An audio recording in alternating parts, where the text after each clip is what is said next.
الصالح وإلى حضرة النبي محمد صلى الله عليه وسلم ببركة القرآن الفاتحة. أعوذ بالله من الشيطان الرجيم. بسم الله الرحمن الرحيم. الحمد لله رب العالمين الرحمن الرحيم مالك يوم الدين إياك نعبد وإياك نستعين اهدنا الصراط المستقيم صراط الذين أنعمت عليهم غير المغضوب عليهم ولا الضالين. Hadirin sekalian, alhamdulillah pagi hari ini tanggal 7 Januari 2024 bertepatan dengan tanggal 25 Jumadil akhir. Ya. Artinya 5 hari lagi lebih kurang kita masuk bulan Rajab. Ya. Rajab, Sya'ban, Ramadan. Ya. Jadi lebih kurang 3 bulan lagi kita akan masuk bulan suci Ramadan. Mudah-mudahan usia kita disampaikan oleh Allah Subhanahu wa taala untuk mendapati kemuliaan bulan Ramadan. Amin ya rabbal alamin. Bismillahirrahmanirrahim. Al-haditsus sadisu wa salasuna, hadis yang ke-36.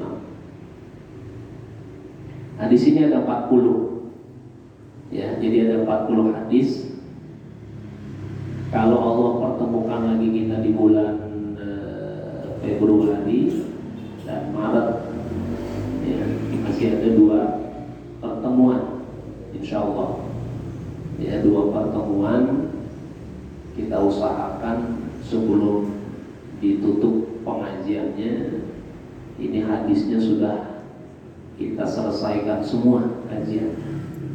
Ya, jadi sekarang 36, 37, 38, 40. Jadi 4 hadis lagi khatam. Ya. Dan kita hafal sudah 40 hadis. Amin ya rabbal alamin. Nanti selesai kajian ini kita mau pakai kitab apa lagi, ya, nanti disampaikan saja ke pengurus PKM-nya. An Abi Hurairah radhiyallahu anhu, dari Abu Hurairah radhiyallahu anhu, semoga Allah meridhoinya, qala, dia berkata, qala Rasulullah sallallahu alaihi wasallam, telah bersabda Rasulullah sallallahu alaihi wasallam, man nafasa an mu'minin kurbatan min kurbi dunya nafasallahu anhu kurbatan min kurbi yaumil qiyamah. Di sini sering kita dengarkan, ya, dari para guru-guru kita, ya, dari para khatib, daripada para penceramah, ya, tentang meringankan beban. Ya. Man nafasa an mu'minin, siapa yang meringankan beban seorang mukmin, artinya membantu.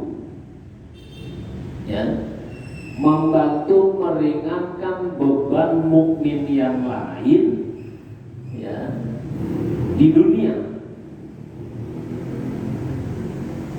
Nafasallahu anhu kurbatan min kurobi yaumil qiyamah, maka Allah akan meringankan bebannya nanti di hari kiamat.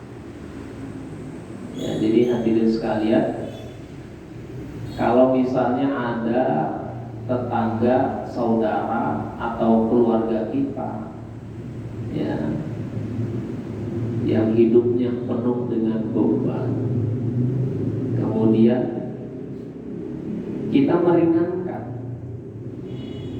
dalam arti lain itu bahkan menghilangkan.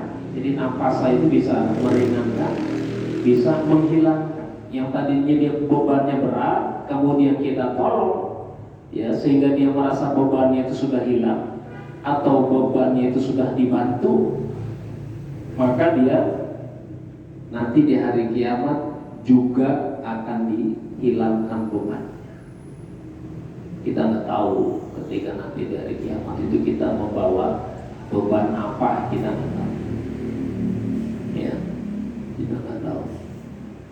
Tapi kalau misalnya di dunia ini, ya selama kita di dunia senang meringankan beban orang, misalnya gini,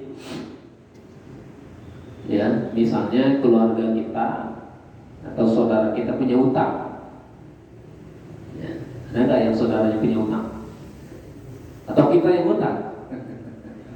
Misalnya ini ya, misalnya, ya karena kebutuhan hidup, ya yang mulai beranjak naik, kebutuhan ini, kebutuhan itu dan lain sebagainya, ya kemudian kita bantu untuk meringankan bebannya, ya dibantu itu misalnya dibayarin utangnya, ya misalnya ada yang ke kita pinjam duit gitu, ya tuh tempo, ya bang saya pinjam duit 1 juta dah, besok dibalikin gitu,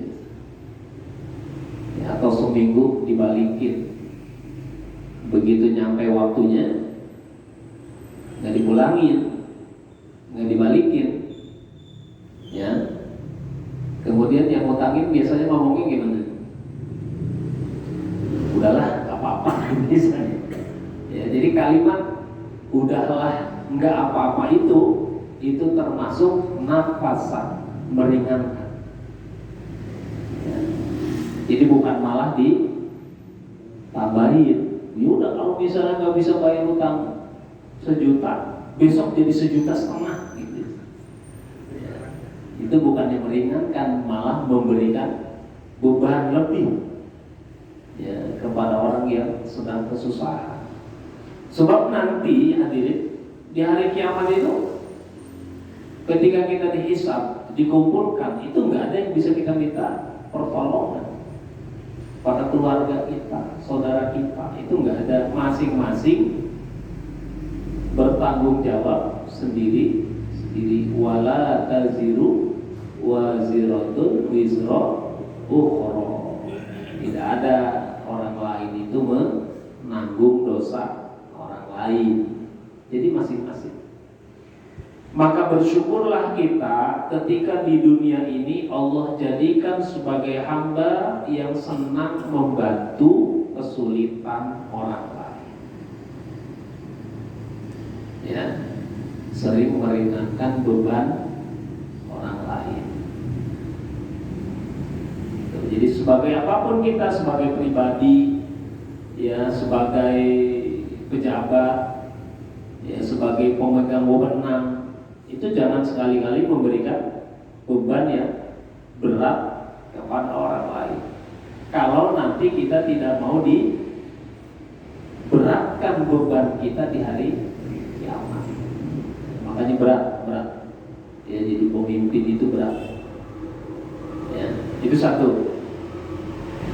Ya, siapa yang meringankan atau bahkan menghilangkan beban saudara mukmin yang ketika di dunia, maka Allah hilangkan bebannya nanti di akhirat. Ya. Yang kedua, wa man yassara ala mu'sirin yassarallahu alaihi fid dunya wal akhirah. Siapa yang meringankan, yassar itu memudahkan. Inna ma'al usri yusra. Sesungguhnya dalam kesulitan ada kemudahan. Kita sering doa itu, Robbi yassir wala tu'assir. Ya Allah, permudahlah, jangan kau persulit. Siapa yang memudahkan urusan orang yang sedang kesulitan di dunia, maka Allah akan mudahkan urusannya di dunia dan akhirat. Bukan hanya akhirat saja, tetapi di dunia juga sudah Allah mudahkan urusannya. Makanya ada iklan itu yang tidak sesuai dengan syariat Islam. Apa iklannya itu? Bunyi iklannya, kalau bisa dipersulit, kenapa dipermudah? Nah, itu iklan yang tidak sesuai dengan syariat. Ya. Jadi kelihatannya iklan ini menyinggung, ya, atau menyindir, ya, menyindir orang-orang yang seharusnya bisa dimudahkan, kenapa justru malah dipersulit? Ya, sesuatu yang gampang, ya, maka jangan dipersulit. Ya. Kalau kita punya wewenang, ya, kita punya kekuasaan, ya, atau kita sebagai kepala rumah tangga, sebagai ketua lingkungan, sebagai apapun kita bisa memudahkan urusan orang, ya, lewat kita nih, lewat kita, maka jangan sekali-kali urusan itu dipersulit, maka nanti di hari kiamat, ya, urusan kita juga akan dimudahkan oleh Allah Subhanahu wa ta'ala. Dalam surat Al-Isra itu, in ahsantum li anfusikum wa in asatum falaha. Kalau kalian berbuat baik, maka kebaikan itu pun akan kembali pada diri kalian sendiri. Wa in asatum falaha. Kalau kalian berbuat buruk pun ya akan begitu juga. Ada peribahasa Indonesia itu yang mengatakan siapa menabur benih akan memanen, kan?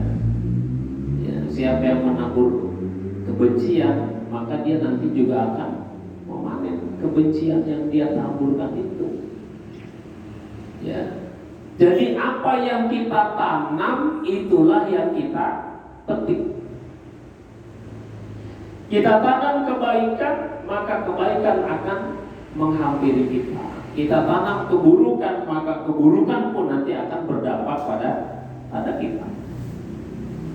Jadi sederhananya, ya, kalau siapa yang ini kan hukum kausalitas, timbal balik, ya, sunatullah, yang baik ya dibalas baik, yang buruk ya dibalas buruk, ya.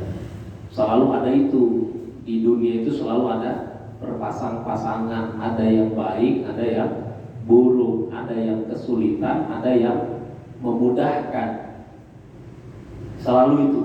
Maka peran kita ketika misalnya nanti kita temukan, ya, dalam keseharian kita itu ada orang-orang yang merasa sulit, selagi kita masih bisa bantu, maka bantulah,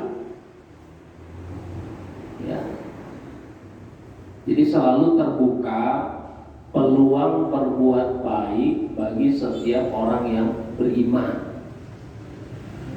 Ya, artinya tidak hanya dengan harta, orang minjem duit, ya, bisa juga dengan tenaga, bisa juga dengan ucapan, atau bahkan kata Nabi, diam pun itu sudah bisa membantu. Falyakul khairon aw liyasmut. Man kana yu'minu billahi wal yawmil akhir, siapa yang beriman kepada Allah Subhanahu wa taala dan hari akhir, falyakul khairon, ucapkan yang baik-baik. Kalau nggak bisa ngomong yang baik-baik, falyasmut aw liyasmut, diam saja sudah ada kebaikan di dalamnya, ya. Tuh.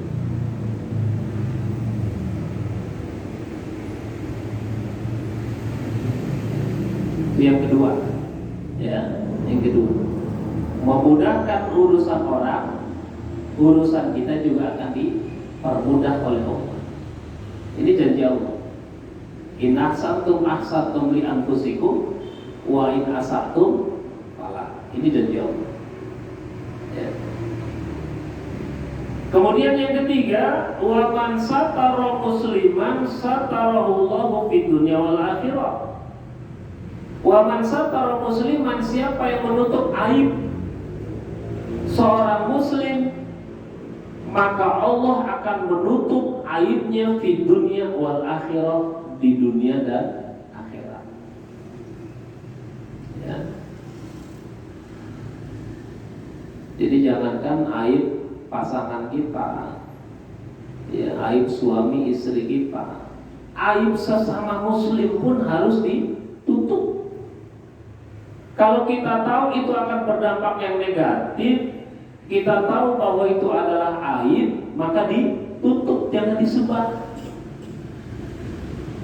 Nah, di Indonesia ini acara yang paling tinggi ratingnya itu adalah acara membuka membuka aib paling tinggi itu. Senang yang nonton juga, ya penasaran itu bener nggak? Apa Saiful Jamil itu ditangkap? Ya, bener nggak itu? Terus, ya, gitu.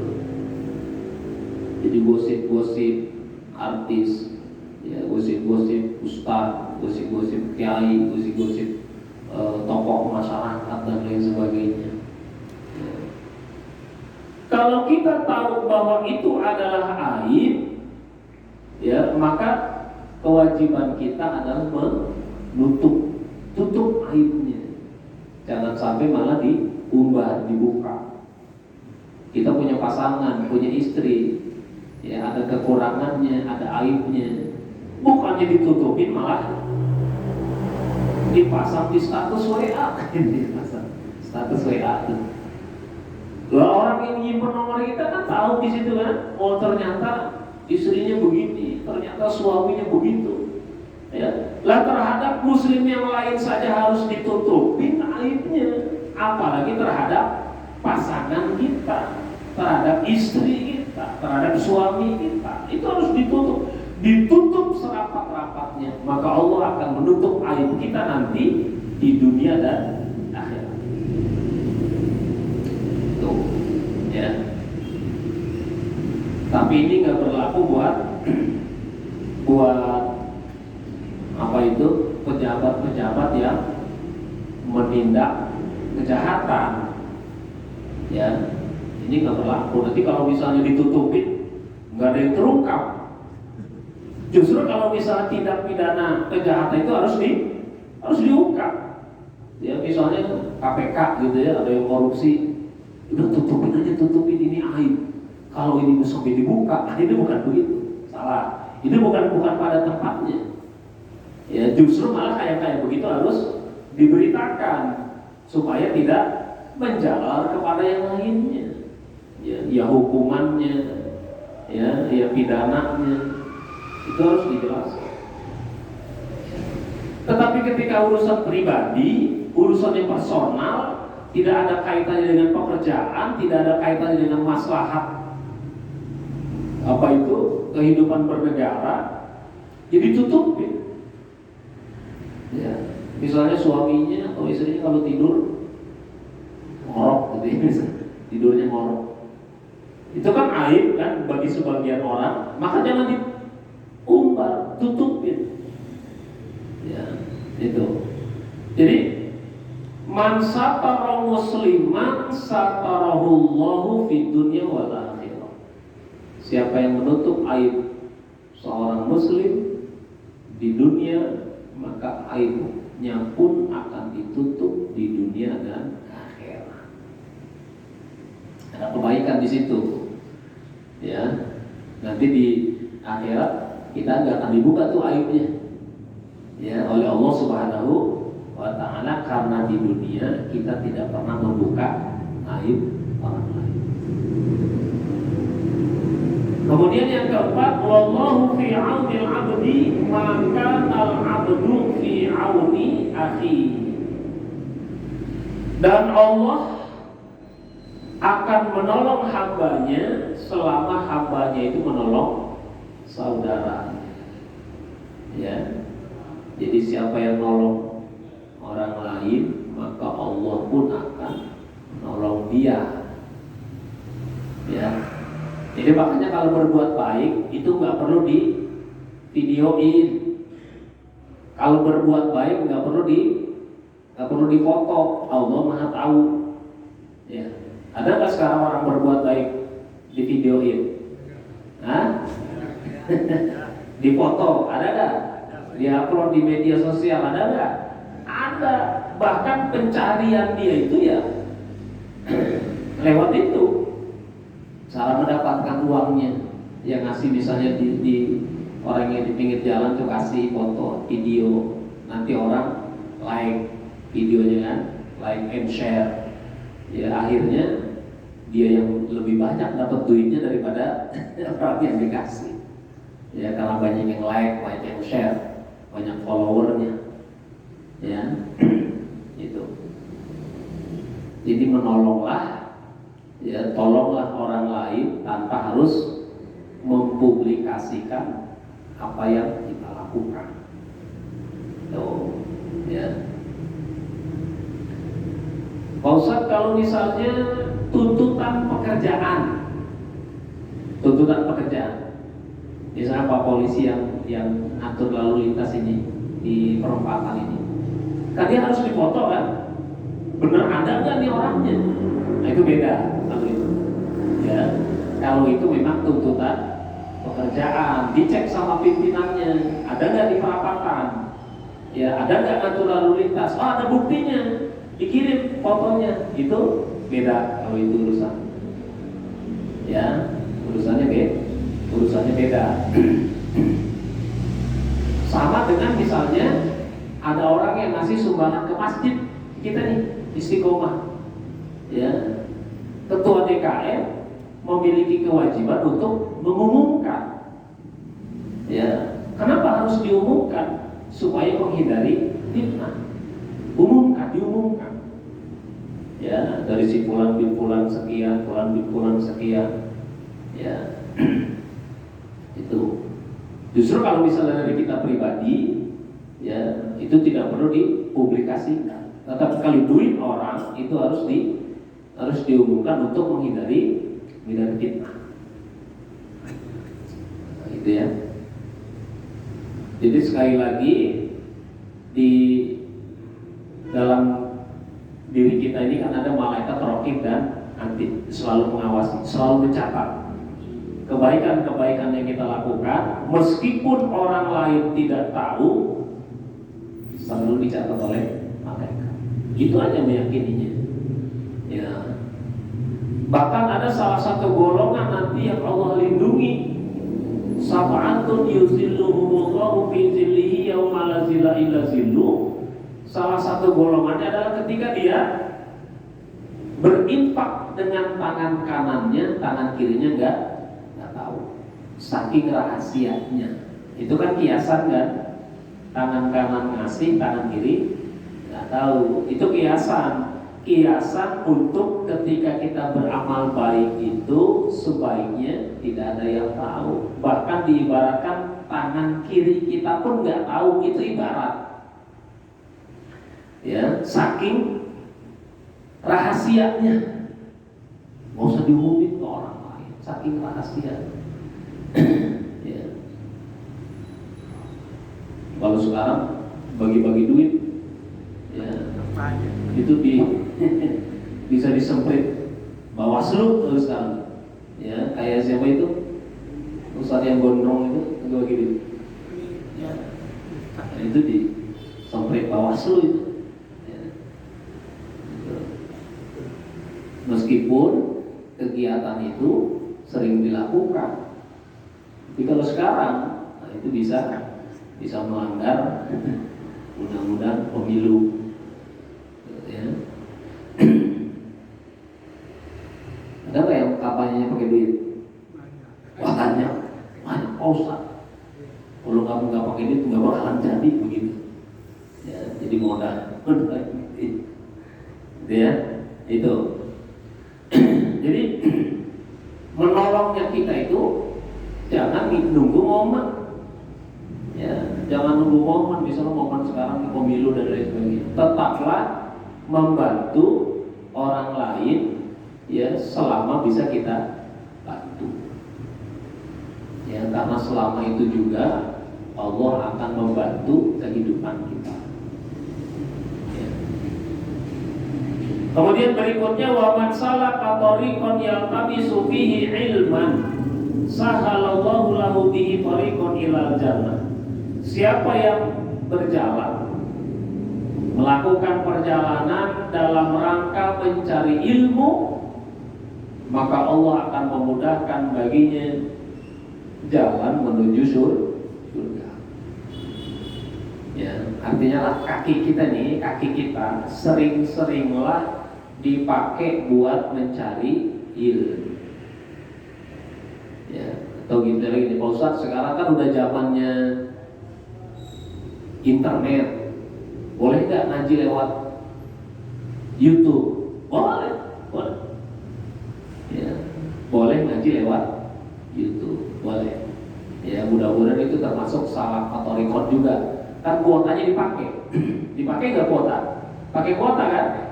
Ya, kecuali kuota nyolong di tetangga wifi. Ya, kita pakai kuota, ada modal yang dikeluarkan, itu masuk salakal torikon yaltamisu fihi ilma, mencari ilmu, mencari pengetahuan. Tetapi ketika kita sudah nonton itu ceramah di YouTube, kalau ada hal-hal yang membingungkan, yang iskal, maka tanyakan kepada orang yang ahlinya yang tahu. Ya, kemarin itu ada yang ceramah gini di YouTube itu, saya lihat followernya banyak. Dia bilang ketika menafsirkan surat Al-Qari'ah, mal Qari'ah, wa ma adraka mal Qari'ah. Qari'ah itu artinya apa? Hari kiamat. Ya. Hari kiamat, Qari'ah kan hari kiamat. Itu dia tafsirkan apa, dia terjemahkan apa? Kata dia, ini ceramahnya. Saya juga nggak tahu kenapa itu Qari'ah diterjemahkan sebagai hari kiamat, padahal Qari'ah itu artinya pembaca. Kata dia itu followernya banyak. Ya, coba berapa orang yang dia sesatkan itu? Qari'ah artinya pembaca, kata dia. Jadi dia mungkin sering dengar Qari'ah. Padahal tulisannya secara bahasa Arab itu ya beda. Ya, kalau Qari'ah pakai ain, ya itu artinya hari kiamat. Qur'ah itu artinya dikocok. Ya, kalau kita pergi haji, ya itu ada sistem Qur'ah dikocok. Ya, hari kiamat itu seperti dikocok begitu kita. Ya, karena dunia sangat kacau. Nah ini tahu-tahu dia terjemahkan sebagai pembaca. Jadi kata dia, kita ini semuanya adalah pembaca. Ya, kalau pembaca itu tulisannya Qari pakai hamzah, Qari dan Qari'ah. Ya, ini salah satu ceramah yang memang harus kita tanya ke orang yang mengerti. Ya, itu artinya masih banyak ceramah-ceramah di YouTube itu yang isinya tidak menyimpang, itu banyak. Cuman ketika kita menemukan satu itu, ya, atau hal-hal lainnya, maka konsultasikan ke guru-guru kita, konsultasikan kepada orang yang mengerti. Ya, jangan menyimpulkan sendiri. Oh iya, ternyata Qari'ah itu artinya pembaca. Ya, kita lihat dulu ayat Qur'annya, kita lihat tafsirannya. Kan sekarang banyak, ya, tafsir Qur'an bukan hanya yang berbahasa Arab, tapi ada juga yang berbahasa Indonesia. Itu sudah banyak. Tuh, ya. Jadi siapa saja, kata Nabi, yang kakinya dipakai buat berjalan menuju majelis ilmu, maka Allah mudahkan baginya masuk surga. Ya, dalam hadis lain kan, utlu bil ilma minal mahdi ilal lahdi. Carilah ilmu dari buayan sampai liang lahat. Kalau memaknai hadis ini, ya itu kan artinya ketika kita menuntut ilmu, mencari ilmu, nggak ada batasan waktunya. Ya, jangan sampai merasa bahwa udah tua, ya, ngapain lagi misalnya nyari-nyari ilmu, udah ibadah saja, itu misalnya ya. Tetap masuk kategori orang yang mencari ilmu. Kalau bahasa Inggrisnya itu lifelong education, atau ada yang bilang juga lifelong education. Pendidikan sepanjang masa, mencari ilmu sepanjang masa, sepanjang hayat. Ya, ini kita kayak begini kan, dalam rangka mencari ilmu. Jadi belajar itu bukan cuma di sekolahan doang, bukan cuma di kampus-kampus doang. Ya, tapi di majelis-majelis seperti ini pun masuk kategori salaka thoriqon yaltamisu fihi ilman. Kenapa bisa begitu? Kenapa bisa dimudahkan jalannya masuk surga? Sebab mereka yang mencari ilmu pada hakikatnya sedang berjihad di jalan Allah. Ya, sedang berjihad di jalan Allah. Ya.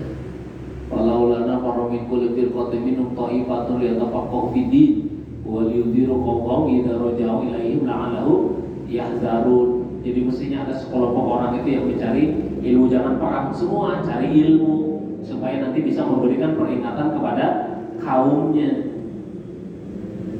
Itu. Ya. Yang terakhir, wa ma jatama'a qaumun, tidaklah kumpul satu kaum fi baitin min buyutillah, di satu rumah dari rumah-rumah Allah, masjid. Tidaklah satu kaum itu berkumpul kayak kita gini nih, kumpul yang di masjid. Yatluna kitab Allah, dibacakan di dalamnya kitab-kitab Allah, dibacakan di dalamnya ayat-ayat Allah, dibacakan di dalamnya hadis-hadis Rasulullah Shallallahu Alaihi Wasallam. Wa yatadarasunahu, kemudian mereka tadarus mempelajari. Ya, mempelajari ayat, mempelajari hadis, mempelajari ilmu-ilmu keislaman. Bainahum, di antara mereka, illa nazalat alaihi musakinatu, kecuali turun kepada mereka itu as-sakinatu, ketenangan. Jadi kita kalau gelisah-gelisah masuk saja masjid, baca Quran, insya Allah tenang. Daripada di rumah kan diomelin bini mulu, udah masjid aja, masjid. Baca Quran, tadarus, insya Allah hatinya akan tenang. Ya, ini garansi dari Nabi. Ila nazarat alaihi sakinah, sakinah itu tenang. Ya, maka rumah itu rumah. Salah satu bahasa rumah itu maskan. Rumah itu kan bahasanya baitun. Ya, bait artinya rumah. Kenapa disebut baitun itu artinya rumah? Tempat orang tidur, menginap. Bait, bata, ya bitu. Kenapa rumah itu disebut maskan? Ya, diambil dari kata sakana, bahwa rumah itu tempat ketenangan. Ya, dan lain sebagainya. Ya. Jadi mereka yang kumpul di masjid, tadarus Quran, mempelajari ilmu-ilmu keislaman, illa nazalat alaihi sakinah, turun kepada mereka rasa tenang. Ini bapak-bapak tenang nggak dari tadi? Tenang, anggut-anggut gitu. Bukan ngantuk ya, tapi itu semata-mata cara tenang. Wa ghasyiyatuhumur rahmah, bukan hanya ketenangan yang Allah berikan, tapi juga diturunkan rahmat, diliputi ya kasih sayang Allah Subhanahu wa taala. Maka dari tadi itu rahmat Allah turun, ketenangan yang Allah berikan turun pada mereka-mereka yang di masjid, di rumah-rumah Allah Subhanahu wa taala. Wa hafathumul malaikatu, kemudian dinaungi oleh malaikat. Ya. Pulang dari sini kita ini udah terang di langit, pulang membawa pahala haji mabrur. Amin ya rabbal alamin. Berapa sekarang? Berapa tahun itu haji nunggunya? Ya. Ada teman saya itu berangkat nanti insya Allah pada tahun 2050. Masih ada nggak kalender itu 2050? Sekarang 2023. Ya, jadi puluhan tahun. 2000? Sekarang 2024. Ya, 25 tahun lagi kan? 2050. Ya. Itu. Hafat wa hafathumul malaikatu. Jadi kita dinaungi sama malaikat. Dinaungi sama malaikat. Wa zakarahumullahu fi man 'indah, dan kita ini disebut-sebut oleh Allah Subhanahu wa taala di hadapan makhluk-makhluk yang ada di langit. Tuh lihat si fulan, dia lagi di masjid, dia lagi mempelajari ilmu-ilmu keislaman, dia lagi belajar hadis, dia lagi belajar apa? Disebut nama kita oleh Allah Subhanahu wa Ta'ala. Ya. Makanya jangan sampai gak disebut bisa nama kita. Sekali mah kudu disebut. Ya. Sebab nanti ditanya ini nggak pernah ada namanya, padahal rumahnya dekat masjid gitu misalnya. Ya. Tuh.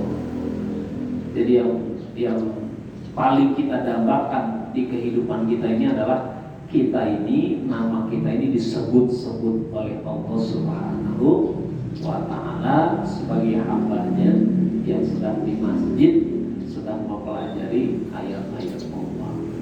Mudah-mudahan ya hadis ini memberikan pelajaran kepada kita untuk semangat motivasi nolong orang lain. Tidak ada ruginya menolong orang lain. Kalau ada peribahasa yang bilang itu mah kayak nolong anjing kejepit, itu nggak ada. Di Islam itu nggak ada. Tidak ada peribahasa ya yang sesuai dengan tadi itu kayak nolong anjing kejepit. Begitu ditolongin kita yang digigit, nggak ada. Semua kebaikan yang kita lakukan, kebaikan yang kita lakukan ikhlas karena Allah, pasti ada perhitungan. Pasti Allah balas ya berupa kebaikan juga. Mudah-mudahan senantiasa kehidupan kita diperbaiki oleh Allah Subhanahu wa Ta'ala. Amin ya rabbal alamin. Demikian hadirin sekalian, kurang lebihnya mohon maaf. Wallahul muwaffiq ila aqwamit thoriq. Wassalamualaikum warahmatullahi wabarakatuh.